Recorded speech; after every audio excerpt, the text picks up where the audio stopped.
North-South Connection. Welcome to the most extreme menage a trois violence you've ever experienced here on the Extreme Three-Way Dance, covering the history of ECW with my friends Jetty and Matt. We're right here on the North-South Connection, where we're currently bringing you daily shorts, ranking every single match in WrestleMania history. Myself and Ryan Gray, all 402 matches, drop at 5 a day across all social media and our YouTube channel. Be sure to subscribe and don't miss a thing. Leave your comments and your thoughts. We also have lots of other podcasts and content dropping every day, both video and audio. This podcast here is simulcast on audio on all podcast applications, as well as video on our YouTube channel. And like I mentioned, I'm joined by my compadres on this trip through Extreme. How you both doing? I'm very curious about your ranking of all the WrestleMania matches. That sounds fucking insane. Are you an insane person?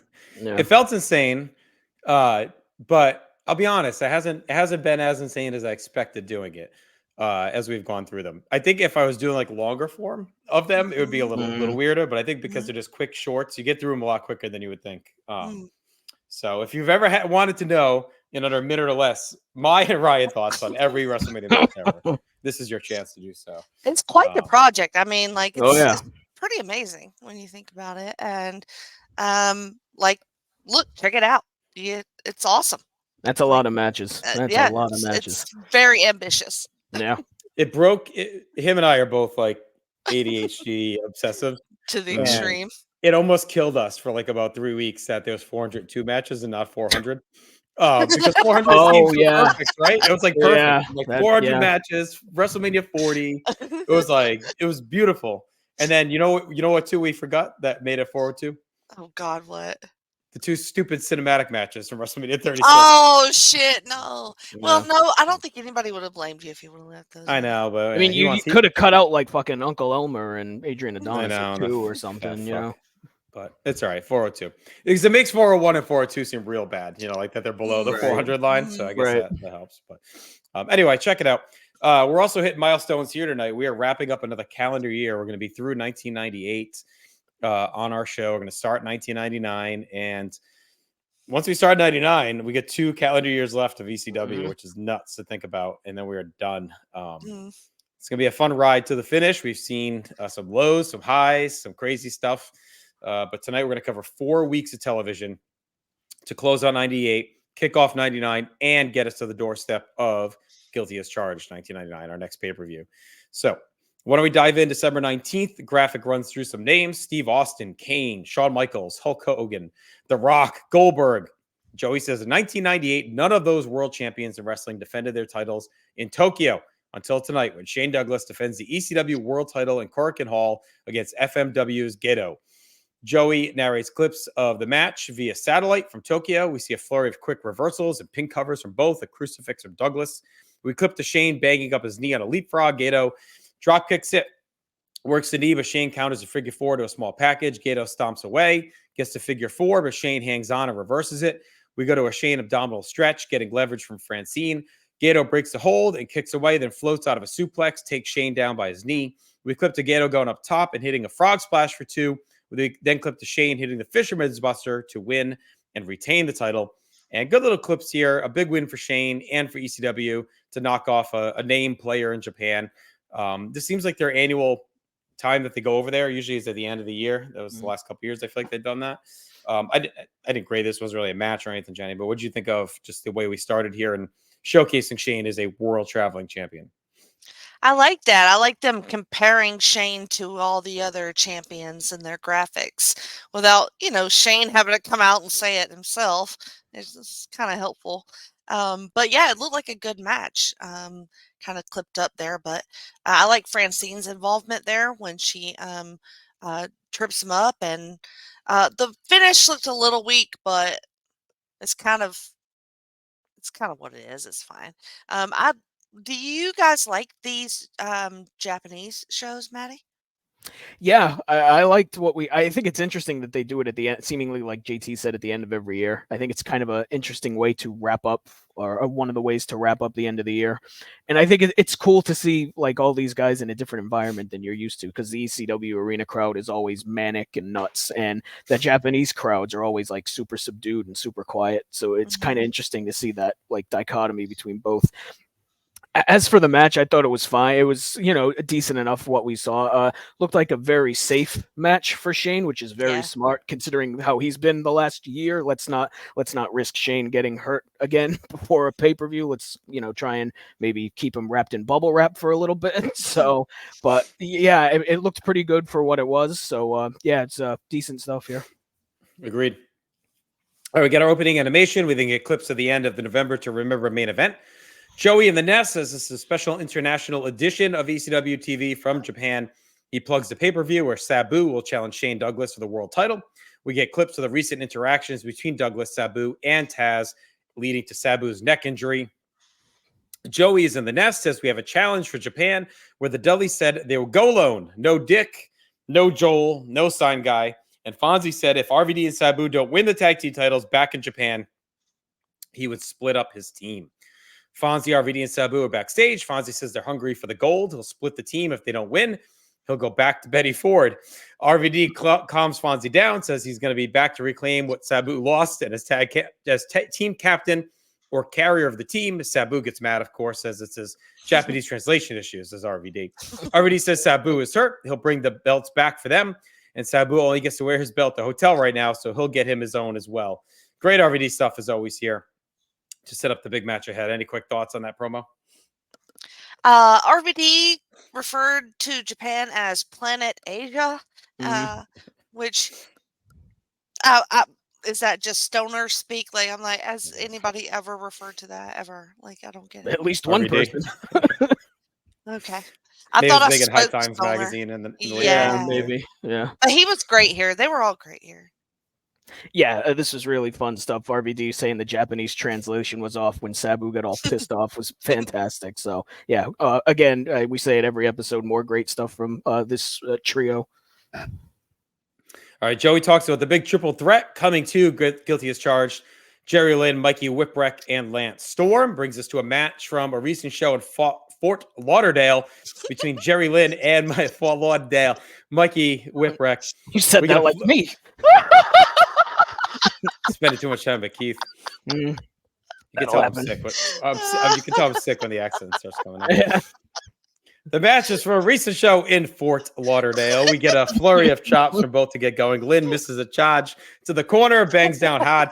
Mikey kicks away Storm, and Tammy Lynn bitch head to ringside as Joey asks what Tammy's family crest looks like. We clip to Lynn taking over, shooting Mikey to the floor, stomping away. Lynn shoots him over the railing, drags him back over. Clip ahead to Jerry hooking Mikey in a gory special in the ring, but Mikey slips free. Storm hooks Lynn's leg.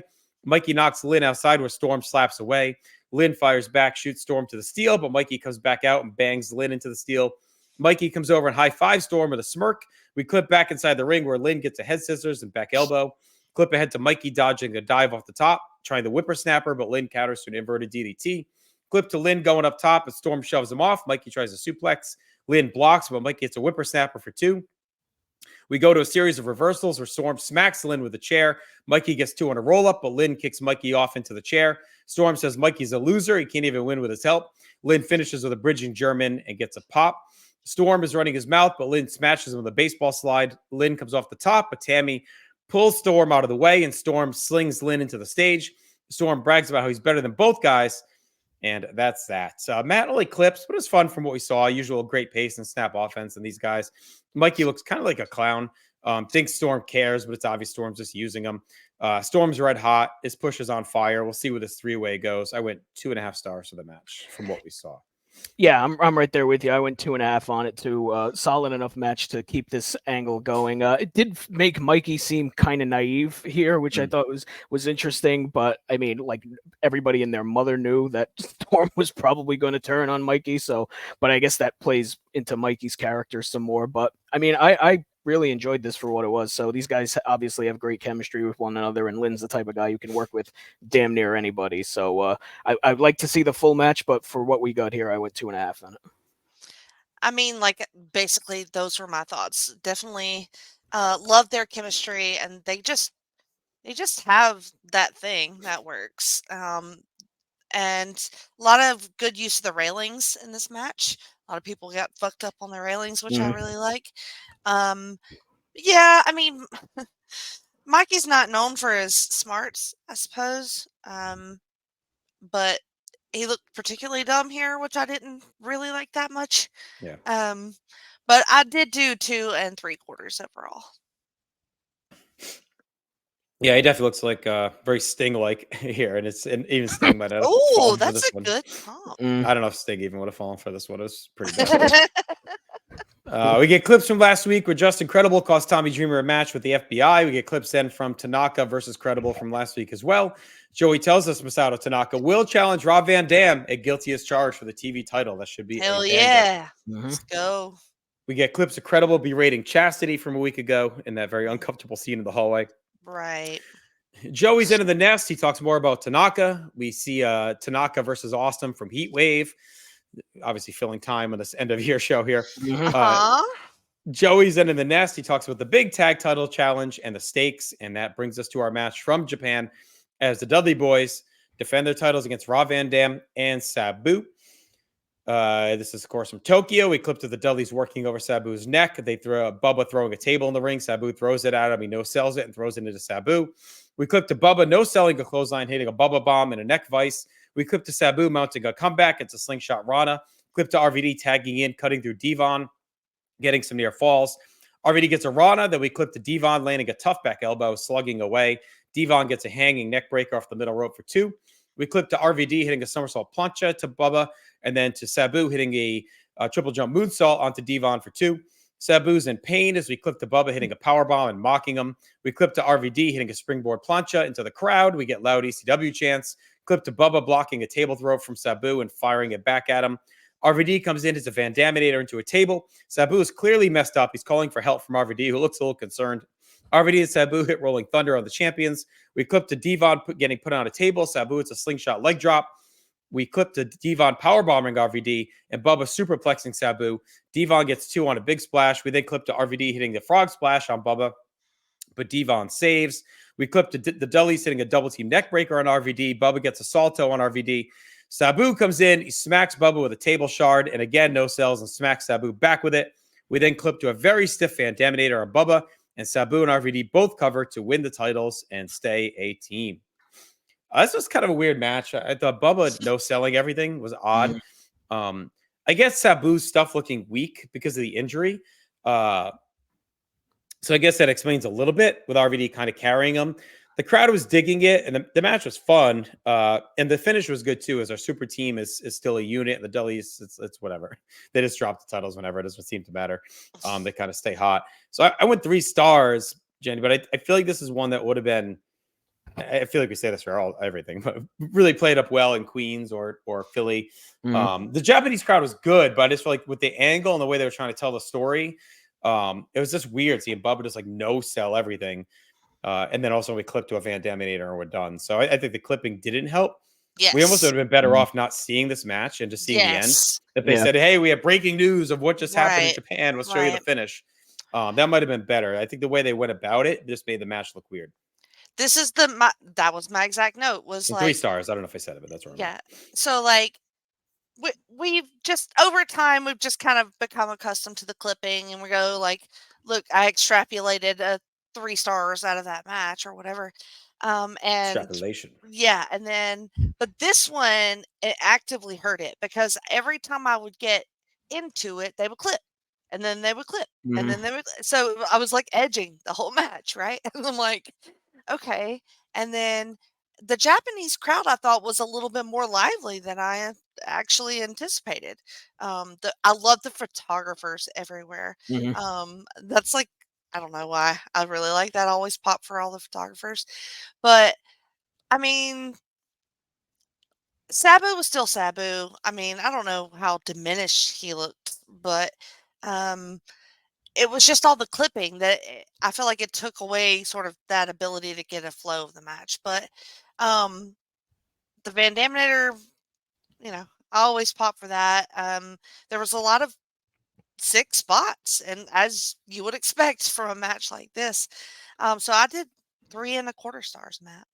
Yeah, I went 3 stars on it too, like you guys. I think the clipping actively hurt it, and it's tough because this match was probably like 20 minutes long, and you got to clip it down to like 6 or 7 minutes. So, like you're gonna inevitably miss something, but like I almost wonder if they could have picked better spots if there were any in this match. I don't know. It was kind of weird. So, I mean, I did go 3 stars on it. It was still really fun. I felt like it was kind of tame on the tame side too. Like I almost wanted it to be a little bit more violent. Like I think that Sabu injury just really slowed it down. Yeah, so I think that's definitely playing a role in it. But I mean, new tag champions again. The table stuff I thought was all really good in the match. The table shots, just chucking the tables at one another. I thought that was really great. So, but yeah, it was missing something for sure. So these teams I think together are capable of better for sure. So 3 stars. All right, we get music video highlights of the match and then wrap up. So let's do our awards here for the first episode. Best match. I mean, it's pretty much. Well, I guess we saw 2, but yeah, man. Yep. So that makes worst match Mikey and Lynn. Mm-hmm. Best moment. I just want the title change. I already did Sabu getting the belts. Yep. Yeah, I like that part. Okay. Most 90s, I went with the 2 graphics. We saw Sleazier than Jerry Springer at the beginning as a tag, and then all the champions of 1998. I mean, that's pretty nice. Stock Rising with Douglas, Storm, RVD, Sabu. Mm-hmm. And then Falling, I just went Mikey. I thought he looked. Yeah. I'm like just at a loss for the booking for Mikey. So I just assume there's like shit happening that I'm not aware of that explains the booking for Mikey. So I got nothing on that. All right. I went 6.5 out of 10. Again, a fine episode of TV, especially at this time of year when they're definitely just filling the weeks at the holiday. Get some Japanese stuff in there, get a title change. You get the Douglas clip. So it was fine. It was nothing must see though. Like you just find out about the title change. I mean, whatever. Beyond that, it wasn't like a ton else going on. I did the 6.5. Yeah, say I gave it a bit of a bump for the title change in the end, so 6.5. Okay. All right, let's fast forward a week, December 26, 1998. I don't know if we're gonna get any boozy Christmas music this year, but highlights of years past. Insert boozy Christmas music here. Right. I wish we could find that version and play it. Right. I don't know if it was a Peacock, a WWE Network, 24/7 or original, but it was a jam. Look, I'm promise you somebody out there knows what the hell it was. Yeah. Rocco probably has that H. I was going to say, just ask Rocco. He's got it on vinyl or something. All right, December 26th, Joey is in the ring at the arena. The crowd is fired up for this holiday edition. We're now under 2 weeks away from Guilty as Charged. Taz marches out, lays down the FTW title, says he's coming for receipt number 3 from Sabu, and promises it's coming tonight. As Shane Douglas told him, if he does the heist, Douglas will pay the price. Taz leaves. Gives us our opening animation.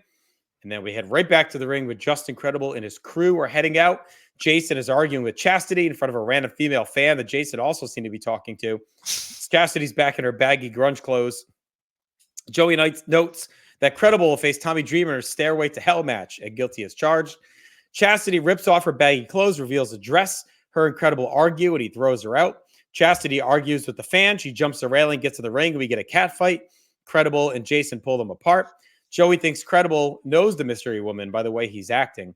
Credible canes Chastity in the head, gives the new woman the cane. She batters Chastity with it until the ring announcers lay on Chastity, and Credible canes the shit out of him as well to a pop. So the ring announcer trying to little intel action, maybe try to win over. He's been ogling Chastity from afar. I figured this is his chance to get in. Wow, you build a whole stands story up to the bullies. That's a hell of a narrative. I built a whole fan fiction. You know, it's like a high school story. He stood up to the bully. Finally, he saw his opening. Anyway, he gets the shit kicked out of him. Dreamer eventually makes a save. Terry Funk comes out and says, Tommy User is supposed to love his mentor, but he'll kick him in the balls because he's a yellow chicken dick. Funk gets to the ring. Funk gets to the ring with Credible. He puts a hand behind his back and calls Tommy a gutless bastard. He says he used Funk. The crowd is cheering on Tommy, but Funk and Credible just keep talking shit. Credible says if Tommy wants him, he has to go through his mentor first. The mystery woman hits Tommy with a low blow.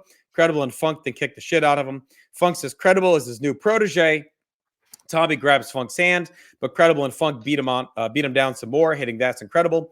Jason puts a ladder in the ring. They put Tommy's leg on it and mash it with a chair, wrench it on his leg. Just a wild scene from start to finish. A lot happening here. This angle is hyper-driven to red hot status. A really great segment, a great beatdown. I guess to encapsulate it, they're fighting it at guilty as charged. Funk is with Credible. They beat the shit out of Tommy, and it looks like Chastity is done as well. And we have a new female with Credible's crew. So, Matt, I don't know. What are your thoughts on everything? Including if you have any thoughts on the Taz thing as well. Where would you like me to start with this? Because holy shit, lot to lay out. There's a lot to unpack here. Chastity getting that cane shot. Good Lord, that was rough. Yeah. Just brutal, just so brutal. The ring announcer coming in as is the narrative that you started there. I thought that was interesting. Where out of nowhere this ring announcer is going to get involved in the storyline for some reason, just super weird and out of nowhere. Wasn't expecting He's in love. that. Apparently, yeah, it sounds like it. My God. Poor Bob. And of course, Terry Funk, you gutless bastard, just ranting and raving about everything, doing his Terry Funk thing. The brawl was great. I think you've mentioned this before, though. It is weird seeing Funk do a spinning toe hold after you have cane shots, ladder shots. It's a finisher that doesn't make sense. It barely made sense in like 1982. Never mind in 1998. It's a weird finisher, especially given this company. But yeah, there was a lot here, and it was all really good. And I'm interested to see what Credible is like as Funk's protege. That could be really interesting. So. Well, how dare you? Spinning toe hold is a signature move, isn't it? It is. That doesn't mean it's good. I know, but if you're gonna see Terry Funk, you need to see him do that shit. No, I understand that, but it's just really weird after he's beating the bag out of someone with a ladder for him to put on a toe wrench on your big toe or something. It's just super weird. It's odd. It is odd, but it's fine because Terry Funk, he's a legend, and he doesn't give a fuck what y'all think. You know, he's so creepy in this whole, you betrayed me role. Like,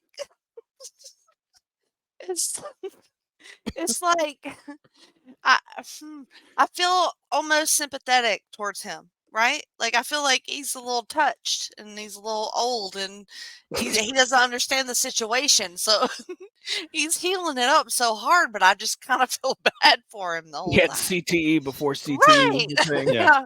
It's like my empathy is getting in the way of this character, but him choosing Justin as his new protege is genius. Like I love that because that's really gotta hurt Tommy. Like, look, Tommy loves Terry Funk. He won't even fight back. He gets his absolute ass kicked like only Tommy Dreamer can. And they needed a way to merge these feuds too, because they started this Tommy Funk feud. Perfect for that. Credible got left at the altar by Sandman. Yes. So he kind of had to go back to Tommy. So they're doing a good job at least converging those two enemies of Tommy's into one. Plus, you never know with Funk. He's such a wild card. Yes. Right? He can leave it. So it's almost better to have someone else with him in case he bails again. Right. You have at least the feud doesn't just die. So right. But good Lord, at the ass kicking Tommy took. And then the new girl is interesting. The way they introduced her was interesting. Mm-hmm. And the way that Funk appears out of nowhere was great.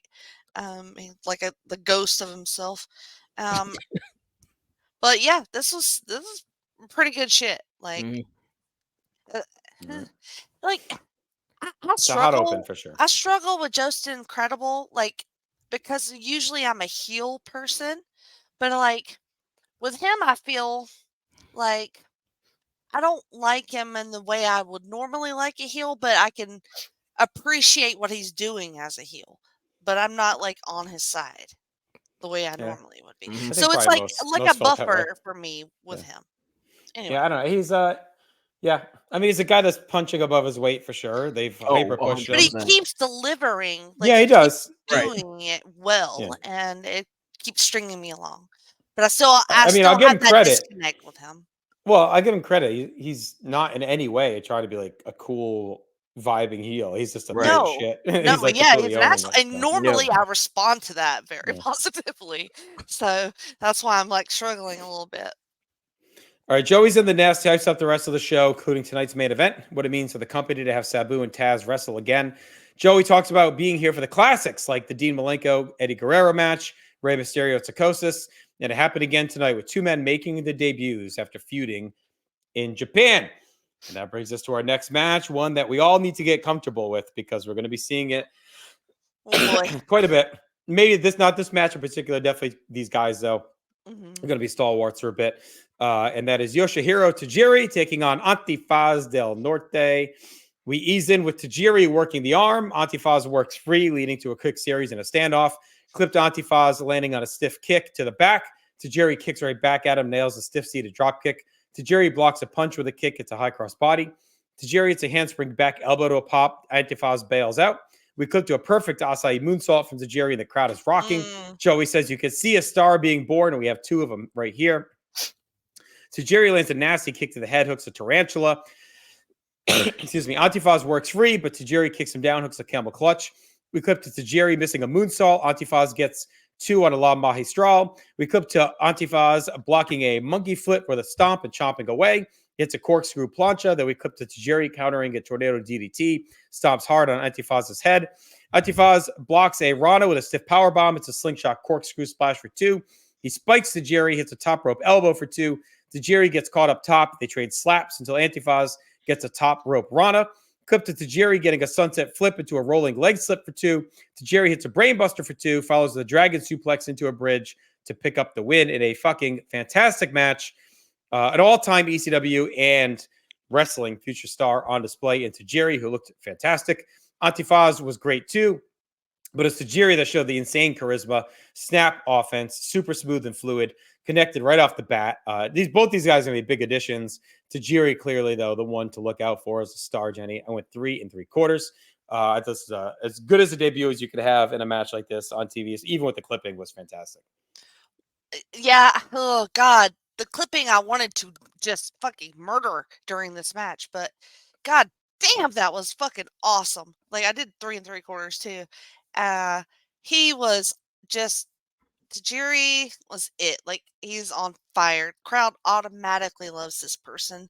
That sweet, like, tarantula, whatever he called it, move, that was awesome. And the pace was nonstop, and the fluidity was just gorgeous. Like, it's just a beautiful match to watch. Like, even if they cut it out like crazy. But like Tajiri and his face, like, I've never wanted to watch a wrestler's face as much as I wanted to watch his. He's so expressive in the ring.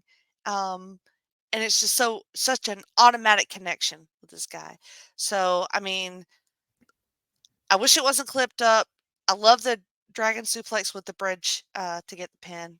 It's a fucking great ass match, Maddie. Yeah, hell of a debut for both guys. I went 3.5 on it. I am a big Tajiri mark, so I'm very excited for this because I didn't realize he was here this early, so that kind of surprised me when I saw him pop up here. But goddamn, he's great, and those fucking kicks, man. Yes. Just the pop they make, the sound they make, it's just disgusting, and it's great. The brain buster he hit was sick. I mean, they both guys got their shit in for sure, but it definitely to me felt like Tajiri was the guy that they. And even Joey alluded to such on commentary that like he's going to be the guy that, and you know, he tried to put both guys over, but he was putting more towards Tajiri. So yeah, this is fantastic stuff, and this is only the beginning of greatness from him. So we had a lot of Tajiri to go. Oh yeah, yay! That makes me so happy. You have no idea. Yeah. And it's a revamp. We're going to see it throughout 99. There's a real refocus on the hard-hitting in-ring action from like a whole new group of stars that we're going to see guys like Tanaka, like Tajiri, etc.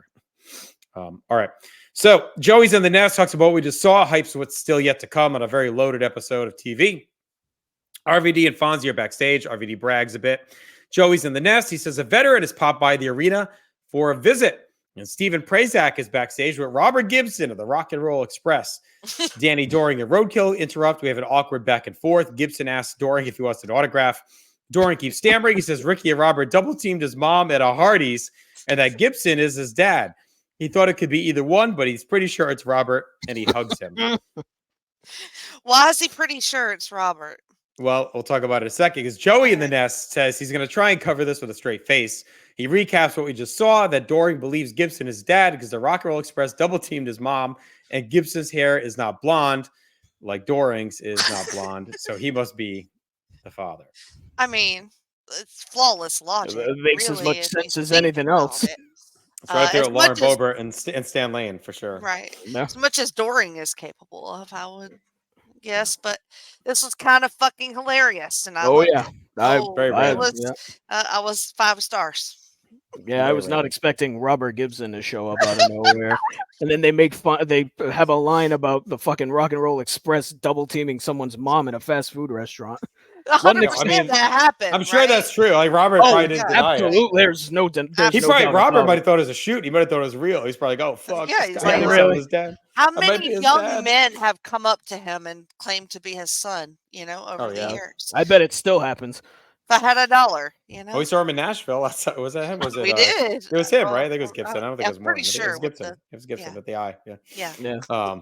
Outside the karaoke bar. All right, back to the ring we go. Rob Van Dam taking on Balls Mahoney for the TV title. Balls bangs out to the ring for a big title match, chance to end this epic reign. RVD heads out with Fonzie. Balls standing with his chair. Fonzie still has his Japanese headband on. After a break, we get going to Balls catching RVD on a cross body. It knocks him over the top rope.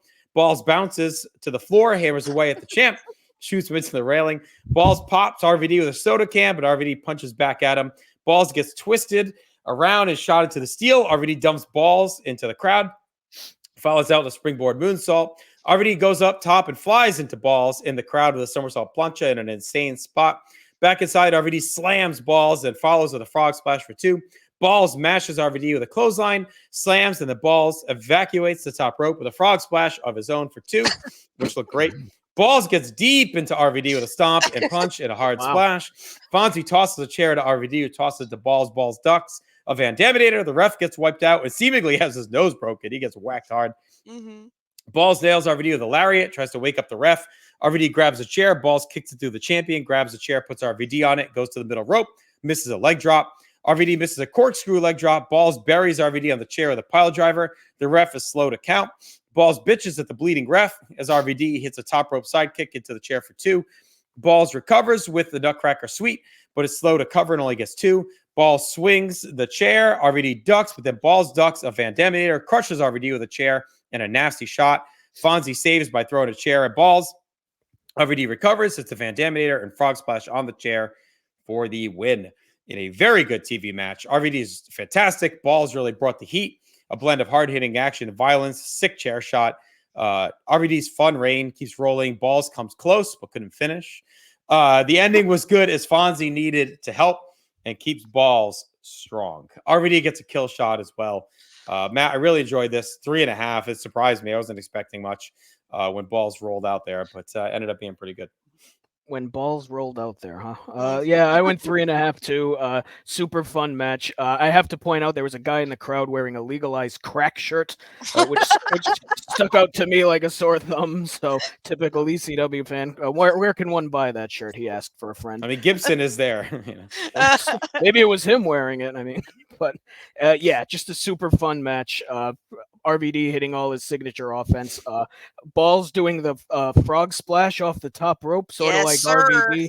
Good Christ. Cool. That's not a thing a man that size should be able to do. Just super impressive. The chair shots were brutal. Just early onset dementia for RVD, I'm sure, from that chair shot. Just disgusting. And Balls got a lot of shine here. You could argue they polished Balls, one might say. So another great match for RVD. 3.5 for me. All right. I did 3 3/4 because this is a low-key dream match for me. So I love Balls and I love RVD. So and I popped so hard when Balls pulled off that fucking frog splash top. Oh, I loved it. I like the ref bump even in this. Like this was just super fun. RVD doing what he does and Balls was hanging in there, right? Right? Someone's definitely going to clip you said I love Balls, but then we can put it with Scott saying he loves Big Dick. All right, main event time. Taz and Sabu, an unlikely ECW arena match. But here we go, the legendary feud. Taz stalks out with his FTW title, ready to reignite this legendary rivalry. After a break, Taz has Sabu wrecks him with a German Taz flex. Sabu lands hard on his head. Sabu is hurting as Taz tries a full Nelson. Sabu goes low, hits a hard clothesline for 2. Sabu follows with a slingshot leg lariat for 1. The crowd is buzzing as Fonzie puts a table in the ring. Sabu lays it in against the corner, shoots Taz through it, follows with a leap into his back, but bangs himself up as well. Sabu knocks Taz to the floor and follows with the table bridge. Fonzie holds him as Sabu plows through him with a triple jump splash. Taz recovers. He whacks Sabu in the head with a pan, slings him into the crowd, and follows out. Taz drags him up the stairs and throws him off the bleachers. He leaps down and slings him into the wall. Sabu is bleeding. Taz grinds the cut on the bleachers and walks him through the crowd. Taz shoots Sabu back inside the ring, sets up a table in the corner. Sabu tries to punch Taz away and then grabs a chair from Fonzie, hits Air Sabu, but Taz counters a whip, hooks a Phil Nelson, and flips Sabu over through the table with a dragon suplex and a great spot to a pop. Shane Douglas is out. He's barking orders. Fonzie tries to throw the towel in. Taz catches it and throws it back at him. Douglas puts up 3 fingers. Taz kicks a chair out to Fonzie, flips off Shane, flips off Fonzie. Taz drags Sabu over, but lays down, puts Sabu on top of him, and Sabu gets the win and the FTW title. Taz puts the FTW belt on Sabu and walks off. Kind of a confusing finish. Yeah. To a great match. Maybe their best. I thought the wild vibes all through the arena and violent, vicious sprint. Sabu's broken in pieces. Taz sticks it to Shane, hands his belt to the busted up Sabu to keep things moving along in a zigzag direction in this feud, which has been kind of crazy since November. Remember, Jenny? 3.5 for me. I thought the match was fantastic. I thought the atmosphere is fantastic. The ending, we'll see. There's one little thing that happens after the match we'll talk about in a moment. But what did you think about the match itself? I mean, look, it's another fucking banger. It probably is their best match. I really like the bleacher spot in the back of the crowd, and I really love the crowd brawling. My first note from this is Taz is in white. Oh, shit. So we knew he was going to be bleeding like a motherfucker, and he bleeds like a motherfucker. And Taz is great. Like, normally, this is a longer match. I can see when Taz gets tired. I can see when he gives out, but he hang in there. Like, he did it. He did the thing. And I don't get the ending. Like, I don't get it. It's been a lot I of don't get it. this angle since November, right before November, remember, including the finish there, has definitely been confusing. There's no doubt about it. The action and the promos and everything has been fantastic. Yes. But the decisions seem to be weird. But I think we're just going to save it for Guilty as Charged because they're trying to weave some kind of story together here. And it's been an odd March. If you're like ordering that show live at the time, you're definitely sitting a little confused as to what's going on. Yeah. I hated the belt from the beginning. So it's like, I don't know. I just I couldn't get there, and I felt dumb for most of the day. Anyway, I still did 3 3/4 stars, Matt. I'm glad I wasn't the only one confused by the ending Yeah, because goddamn, I don't understand. The match itself was fantastic. I love the match. I agree with JT. I think it's their best that they've had together, which is crazy given the finish. But like they just went out there and they threw bombs for 10 minutes, which is like among my favorite type of matches when you have a quick sprint and it's just nonstop and they just throw bombs at each other for 10 minutes, which is what this was. This was awesome. Like you had a table. Yeah, the match starts with Taz killing Sabu with a suplex. Like. Yeah. That's kind of when you knew that shit was going to go down in this match, and it just went from there. So it's a great match, but yeah, man, that finish, like, they're overthinking it. I think is the ultimate. It feels to me like they're overthinking things on the road to Guilty as Charged, and I don't know what the point of having Taz pull Sabu on him to win the match is. I just don't. I tried thinking about it, but I'm like, I don't understand. I don't know, like. I mean, I think we've just assumed this whole time that the end game was Taz marching towards Shane Douglas, and instead of just having a straight line, we've talked about it. Should have been in November. Remember, Shane was injured or whatever, so they had to stretch it to here. So they had to fill 5 weeks. So they do this whole Sabu thing, but I think they just, I think they just look at ways to tell, it's almost like weave the story and keep Sabu in the mix. And get there instead of a straight line. And maybe whoever is left out of that title match is set up for the next title match. That's all I can think of. I don't know beyond that. It just feels like they're throwing shit to the wall right now and seeing if anything sticks. It's just super weird. Like in a perfect world, Taz is right. Like in a perfect world, Taz is world champion already.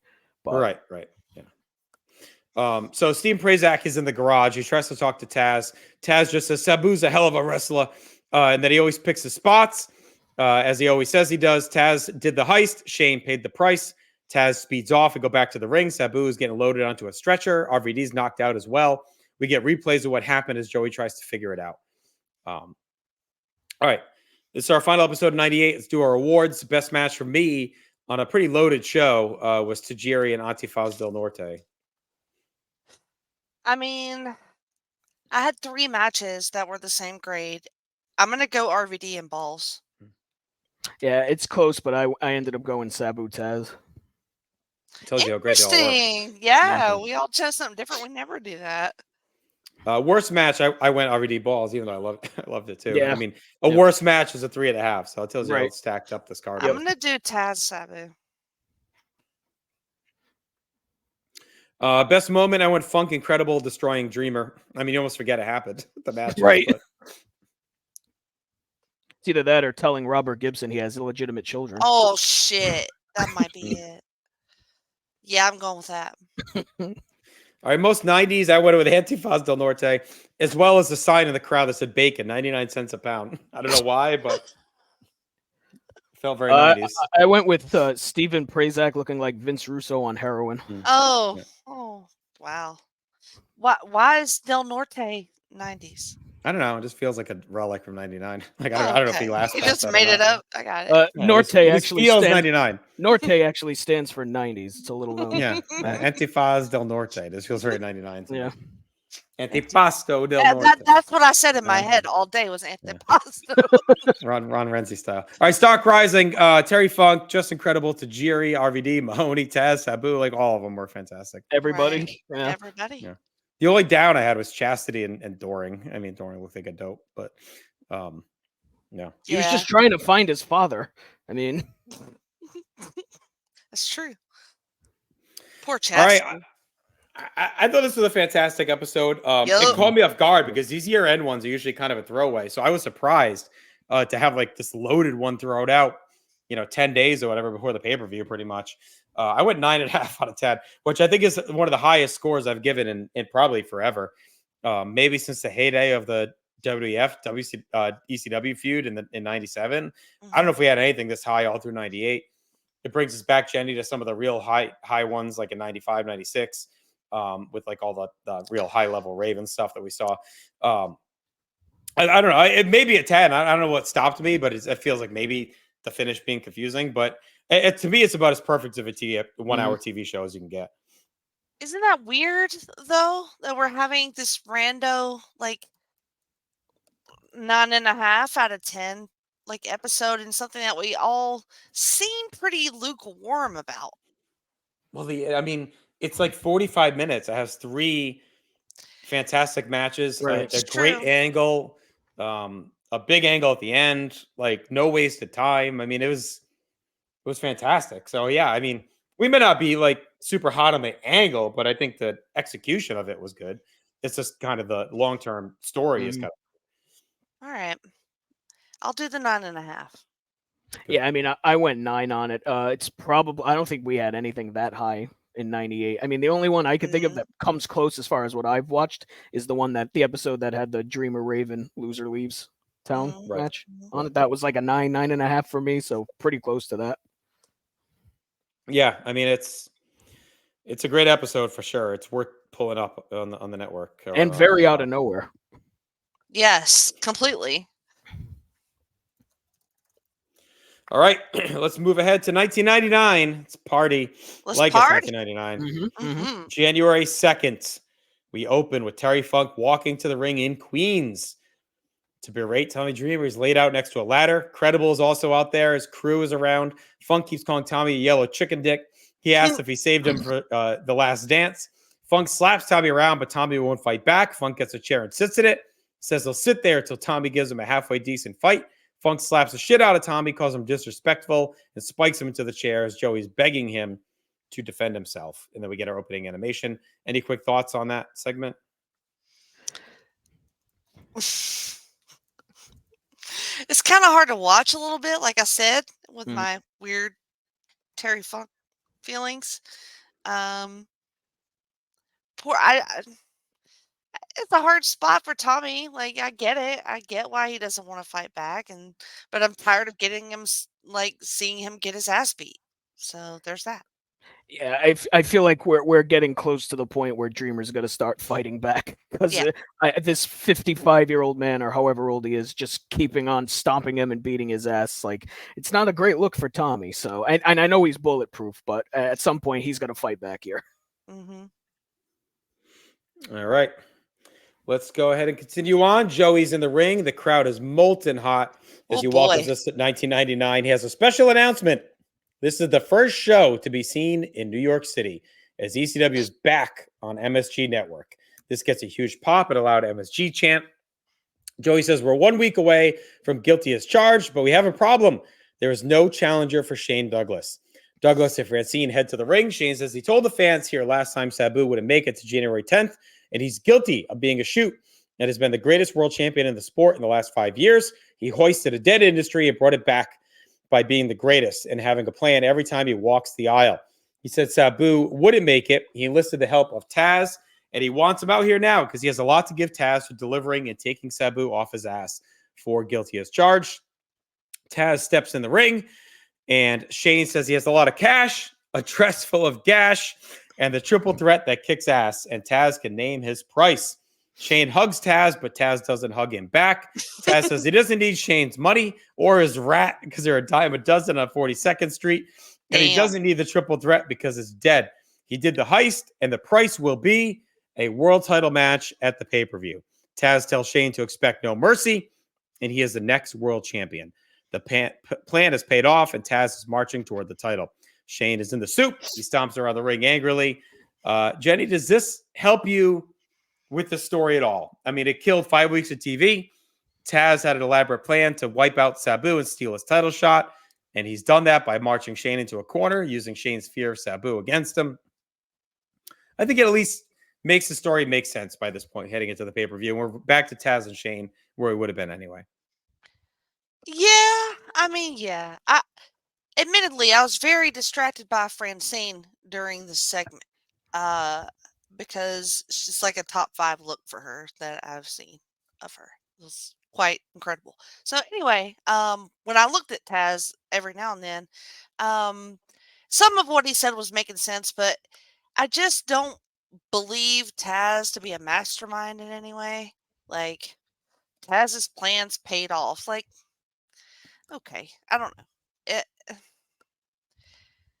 all I don't know. It's fine. I mean, it doesn't have to be a mastermind. It wasn't like, I mean, you know, it wasn't like it was brilliant of plans. It was pretty easy to put together. Right. Like it was obvious what he was doing the entire time. Right. I think that's why I'm like, okay, we all saw your plan there, buddy. You know, like, I don't know. It kind of makes Shane look stupid, but I guess in his mind, he's probably thinking, well, I don't know, maybe he'd rather face Taz and Sabu, or maybe he thought he'd get Taz to take one of the other prizes and not the title match.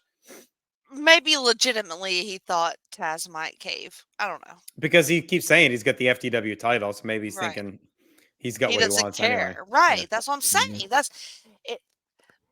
That's it. That's it. Because he made such a big fucking deal about this title this whole time, and then he just gives it away. He just fucks it up. Like, you made the title just to do this? Is that what I'm led to infer, that the title didn't mean anything to you and it was just a means to an end to get to Shane? The FTW? He had, yes.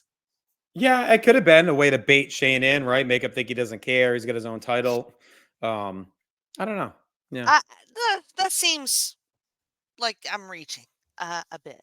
But yeah, it just, to me, it solidifies my hatred of that title and all of that stuff anyway. Matt. Yeah, I mean, it took a while to get here, like we've talked about, but at least we got here. Like, it's going to be Taz and Shane finally after a year and a half of, of this whole thing. So I'm glad that's happening, but it's like we've been talking about. It just feels like how we got here is very weird. And in a perfect world, Taz is champion. I still think they probably should have just given Taz the title at November to Remember. And then you have this whole 2 months be Shane trying to get the belt back type of thing. Like, even if you do a quick 2-minute match at November to Remember, I think that to me would have made more sense than what we did here with all this convoluted stuff with Sabu getting the title shot. Now he's hurt. He's not getting the title shot. The FTW title switch. It's very convoluted, but I guess I'm glad that we got to the end game that has to happen, and that's Taz and Shane at the pay-per-view. Like, that had to be the match. You can't put this off anymore. You got to burn it now. So I'm happy we're getting that, but man, it was like getting to Mexico, but stopping in Canada first. Yeah. All right, to the ring we go as Yoshihiro Tajiri is back to take on Pablo Marquez. Tajiri here for his Queen's debut. We start with some feeling out, some quick strikes from Pablo. Tajiri comes kicking right back, letting him in. Tajiri has a nasty snap-seated drop kick as the crowd is rocking. It's a handspring back elbow. Pablo bails, but Tajiri meets him with a somersault plancha, kicks him in the head, and hooks a tarantula. Tajiri keeps laying in kicks, twists into a sweet pin combination for a near fall. Tajiri kicks away, but Pablo gets a clothesline into the break. When we come back, Pablo is mid-air into a corkscrew plancha to the floor. Back inside, Pablo gets a spin heel kick, spits on Tajiri. Tajiri fires up with a hard flurry of kicks and spits back at him. Pablo slaps Tajiri. Tajiri slaps him back. We get that twice. And then a double slap into Tajiri, getting 2 on a German and finishing with a sick brainbuster. Tajiri's just a fucking star. Great semi-squash, a fine outing for Pablo. Tajiri is just going to crush it in this environment. He's just going to feed off the crowd. 2 1/4 from me, Matt, and what's ostensibly just a squash.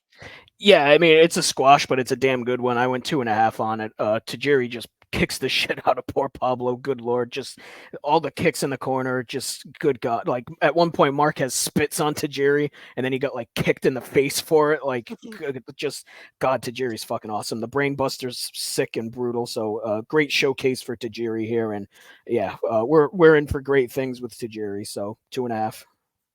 I'm in love, you guys. Cool shit. About my boy. This is just so fun. It's just so awesome. I don't like the "Where's your green card" chants, and also to which one of them is that directed? Little A, little B. Probably both. But it's just fun. Like, I'm excited for more of him and for more matches like this. So 2 1/4. All right. Joey hypes up Tajiri, says he'll be at the pay-per-view and take on Super Crazy, who's going to debut here against Antifaz del Norte. That's our next big match. We join it in progress. Super Crazy ducks a charge, gets to do a quick flurry of counters between the two that ends both outside. Antifaz sweeping Crazy into the apron, goes up top. It's a wild somersault plancha to a huge pop. We clip to an Antifaz Rana, arm drag, and dodging a Crazy dive. Crazy flies outside, where Antifaz meets him with another big somersault plancha. We clip to Antifaz getting the knees up on a moonsault and a roll-up for 2. Crazy drops down on a victory roll. We get a series of near falls from both into a Crazy chop. Clip to Crazy slamming Antifaz on the floor. It's a moonsault off the railing. Back inside, Crazy slams Antifaz down. Hits a pair of perfect springboard moonsaults for 2. Clip to Crazy going up top. Misses a corkscrew press. Antifaz gets 2. Gets a Rana for 2. Crazy counters with a Tiger Bomb for the win in a fantastic showcase match. Antifaz really balled out. Crazy looks great too. ECW is filling the roster with young, insane studs. Hardcore in a different way through aerial assault, not just weapons. And their speed is insane. Jenny with 3 stars on the debut of Super Crazy. Super Crazy for me was 3 stars as well. This was fucking great. Like, just out of nowhere, kind of just great. Crowd was super into it. It was clipped up, which sucked for me, but the amount of moonsaults in this match is probably the most I've ever seen, and they were very pretty to watch. So I didn't mind it at all. I love that Tiger Bomb that wins the match. Fun shit. 3 stars.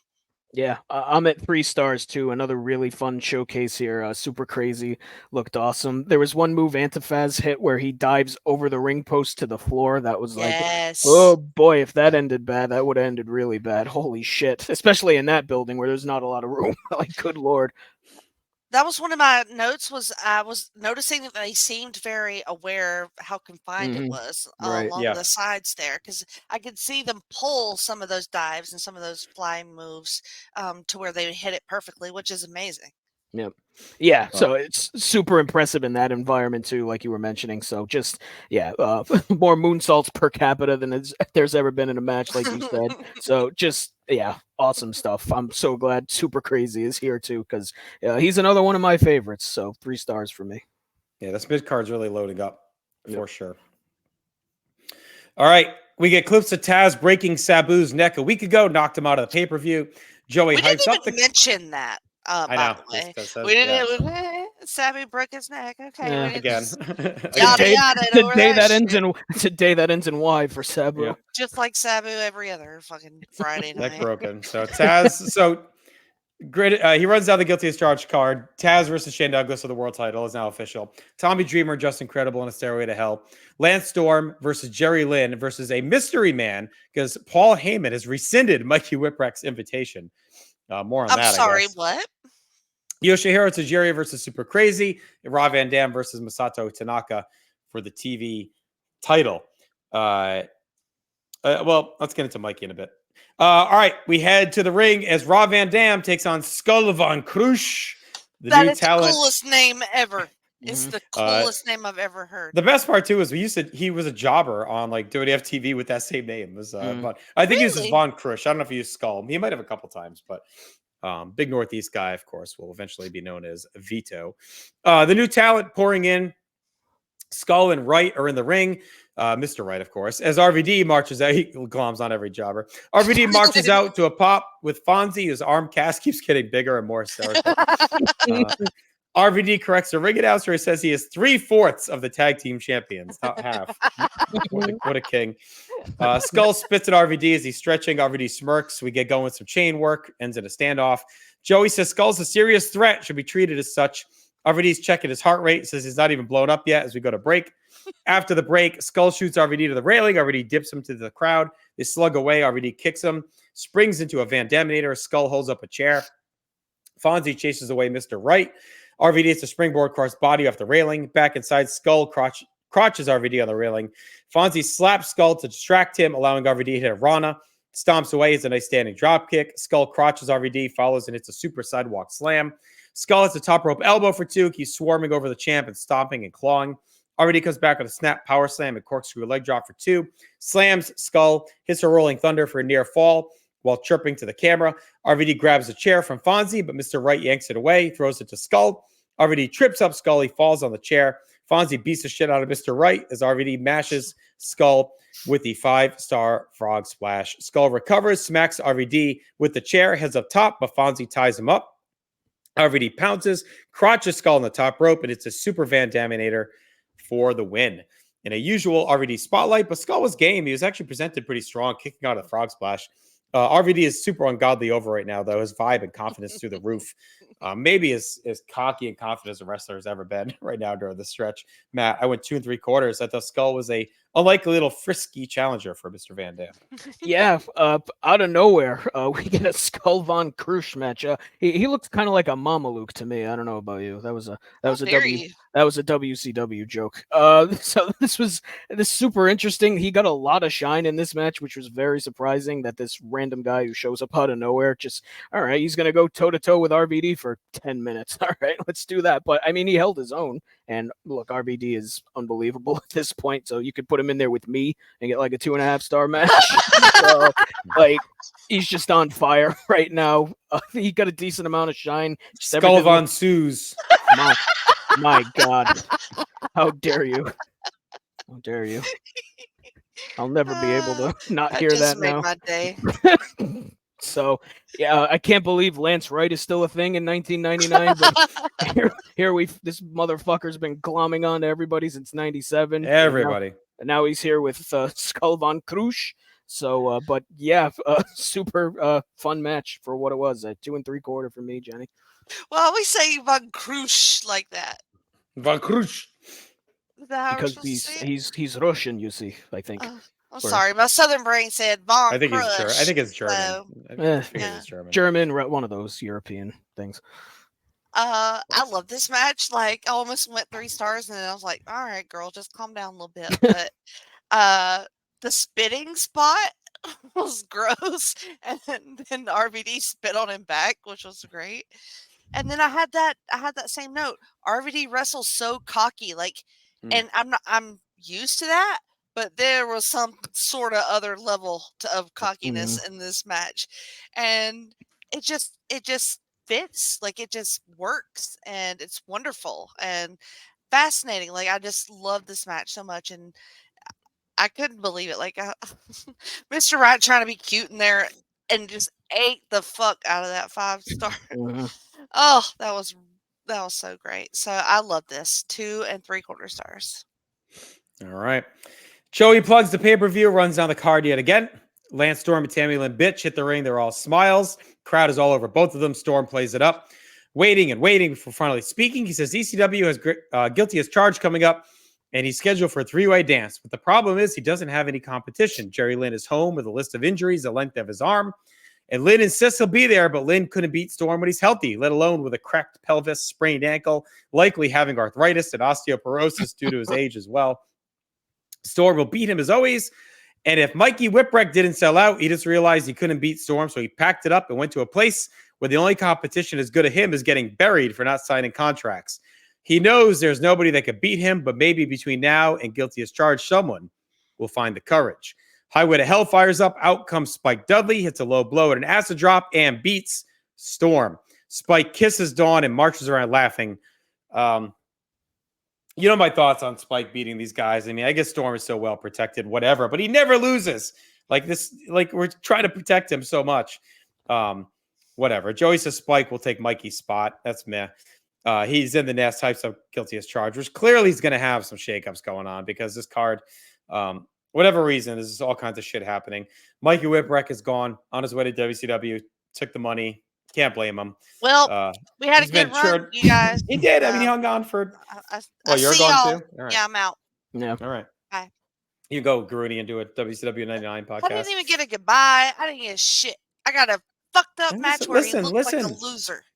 Listen, like Frosty the Snowman, Jenny. They always come back someday. I'm sure we'll see Mikey again in the House of Hardcore. I've always compared Mikey. But I've already been abandoned now, so the trauma is done. Look, can you blame him? I mean, if this guy, Mikey Whipwreck, if you saw him when he first debuted, could get a payout from Ted Turner and Eric Bischoff in 1999, he's going to take it. That's his money right there. I never thought of that. At one point, Ted Turner knew who Mikey Whipwreck was. That's a hell of a thing. He probably didn't. But he's going to take that money. He's going to take it. You can't blame him. He's probably all beat the shit too. So whatever. Take the payday while everyone else is giving it out. Look, I don't care about them. I care about me. You understand? That's how I feel about this whole situation. Mm-hmm. Yeah. Well, anyway, I guess Storm and Spike, we'll see. I didn't care for the finish, but it is what it is. I mean, I love this acid drum on a motherfucker, so I was totally fine with that. I mean, if you got to replace Mikey, I'm okay with Spike, Maddie. I did like Storm saying Lynn had osteoporosis. That was a great line. And also, it took about 5 minutes for Storm to start talking because the crowd would just not stop fucking. He was so. That was. We had some great crowds on this run of shows. The Japanese crowd, did. Philly and Queens have all been great. All right, best match. I went Super Crazy and Antifaz del Norte. Yep. I think mine was RVD and Von Crush. Let's go to Von Crush. Worst match I had Tajiri and Marquez. I actually liked RVD and Von Crush a little bit better. Yeah, I did too. Yeah, I had Tajiri. Best moment, I went with Storm's promo at the end. I thought was really good. The heat and all that. I think I got to go with them finally announcing that Taz and Shane is happening. Yeah, that's true. I got to go with Francine in that fucking outfit. Yeah. There you go. Another rat. All right, most 90s. I went with there was a New York Jets Vinny Testaverde jersey in the crowd. How do you spot these things? Which because he has Jets radar. This is the moment. This is it. They're in the playoffs at this time. Ooh. They're about to be in the AFC Championship game. Seemed like we had our whole lives ahead of us. That day and a half, Vinny Testaverde was a thing for the Jets. No, he was so good. Anyway, you guys have anything else? No. Vinny and the Jets. Stock rising, Taz, Tajiri, Crazy, Antifaz, RVD, Storm. All great. All great. And falling, I had Mr. Wright, Marquez, and Yeah. Mikey. Yeah, sadly. Mikey fell into a pile of money. More like it. Yeah, he's up. I guess his own personal stock, his portfolio is up. I went 7 out of 10.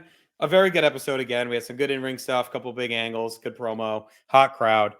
We're not. I mean, this is the most unlikely stretch of TV I think I would have expected because we were kind of down a little bit on the TV going into November. Remember, coming out of that show, we were like, dead zone of the holidays, end of year, pay-per-view, kind of weird build, and now we have like 3 like fantastic weeks of television. Yeah, one all-timer. Did not expect at all. It's so weird. Like my emotions and my grades don't match, and I don't understand that. Yeah, it's a weird stretch for sure. Like I mentioned before, it's a stretch of TV that's like out of nowhere. The build hasn't been great, and it's a holiday, like JT said. It's just super weird. It's a very strange out of nowhere stretch. All right, we got one more week of TV. It's January 9th. I'm just going to blow through. Grades? I did 7. I had 7. What'd you guys? 7.5. Yeah, I went 7. Okay. All right, 1-9. I'm going to blow through this, and then if you guys have any thoughts at the end, you can weigh in. It's all preview for the pay-per-view. Yeah. Highlights are credible, and the Dudley's destroying New Jack. Opening animation. Joey plugs guilty as charged. His tickets for Orlando. Says it could be the greatest pay-per-view they've ever produced. We get clips of Shane winning the ECW title in 1994. Joey talks about Shane's year. We see Taz versus Bam Bam Bigelow from Heat Wave. Joey talks about Taz setting the sights on the title he never got a shot at, and how that feud was born into Taz or from Taz and Sabu. So we get a recap of their history. Joey talks more about Shane's legacy, and then as well as Justin Credible and Tommy Dreamer's feud, the stuff with Funk. Dreamer's backstage. He says, with a new year, you get to reflect on your wonderful life. 1998 started with his grandfather dying. Incredible, trying to make a name for himself. Guilty. Then the girl he loves got taken out, and he had to watch it. Guilty. His partner got taken out, and he took his beating for him. Guilty. The only constant in your life turns on you. Guilty. Tommy's laughing maniacally. He punches the locker and says, why do you do this to me? I do everything you ask. Tommy headbutts the locker. He's bleeding. It says if Credible wants to climb the ladder to success, he'll take him straight to hell. Joey says WCW couldn't, WWF wouldn't, but they will run the first ever Stairway to Hell ladder match. Runs down the card for the pay-per-view. We get more history between Taz and Shane and their ECW legacy. We get RVD's promo from Japan. We get an RVD music video. We get more guilty as charged hype from Joey. Highlights of Super Crazy and Tajiri. Video of Tammy Lynn Sitch being sexy on the beach. And then Joey gives the final hype for guilty as charged. He cuts himself off and starts stammering and says, wait a minute. I thought we had him for March, not now. Isn't he going to WCW? Want to be on Nitro, a former WWF champion. He toured through WCW, and he'll be here Sunday night. This monster will be guilty as charged. So I thought it was a good cliffhanger. Really, the only new content was Dreamer's promo, which I thought was pretty good as well. This poor tortured soul. Any thoughts, Matt, on anything there before we close out? Yeah, that's not the first time Dreamer has punched that exact set of lockers. He did that for Beulah. He's got something against those lockers, and he always cuts himself on them. He should probably calm down with that. And I, for one, look forward to Bob Backlund showing up at Guilty as Charged. That was an intense promo from Tommy. It feels like it's been a minute since we got one of those from him. So it's about that time. I liked it. Poor Tommy. I never really thought about it that way until he laid it out, but he is alone. He has nobody really hanging around with him. Which kind of makes me sad. But all these fuckers keep going to WCW, so whatever.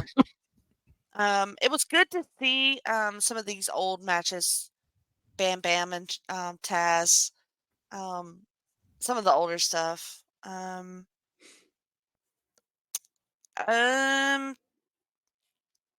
That's all I got. All right. So I just went 5 out of 10. Whatever. It was just a standard pay-per-view preview. Probably 90s there for sure. All right. So that's it. We are here in 1999. Guilty as Charged is our next episode in 2 weeks' time. The build's the build. We'll see what the card shakes out to. But there's definitely a lot of hype. Will Taz finally cash in and win the world title?